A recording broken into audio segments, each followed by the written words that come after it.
ഇവൻ നിർത്തുന്നോ ഗൈസ് അങ്ങനെ നമ്മൾ ലൈവ് കണ്ടിട്ട് ഒരു കൊച്ചു നമ്മളടുത്ത് വന്നിട്ടുണ്ട്. എവിടെന്നാ വന്നേ? ഒരു മൊമോസ് കഴിച്ച് 50 രൂപ കിട്ടും. ചലഞ്ച് അക്സെപ്റ്റ് റെഡിയാണോ? എന്നാ തുടങ്ങിക്കോ. എന്താ പേര്? പഠിക്കണ പയ്യെ വെച്ചോട്ടോ. കമന്റ് ബോക്സിൽ ഞങ്ങൾ തെറി വിളിക്കും കൊച്ചിനെ കൊല്ലാൻ നോക്കുന്ന വെച്ചിട്ട്.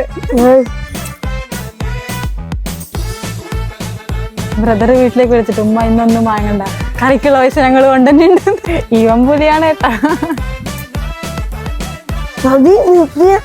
അവനെ നിർത്തണോ വേണ്ട? വീട്ടിൽ പോയി കഴിഞ്ഞാൽ കുറ്റബോധം തോന്നോ? You can. പുലിയാണ്. 150 മതി. 3 കഴിച്ചിട്ട് കിട്ടോളാം. 150. ബ്രദറാണ് മോട്ടിവേഷൻ. ഞാന് പൈസ കിട്ടിട്ട് മന്തി കഴിക്കാൻ പോണെ. പൈസ ഇട്ടിട്ട് മന്തി കഴിക്കാൻ പോവാനാന്ന്. ഞാൻ കഴിക്കൂല. ഈ പൈസ കൊണ്ട് ബ്രദർ മന്തി കഴിക്കോ?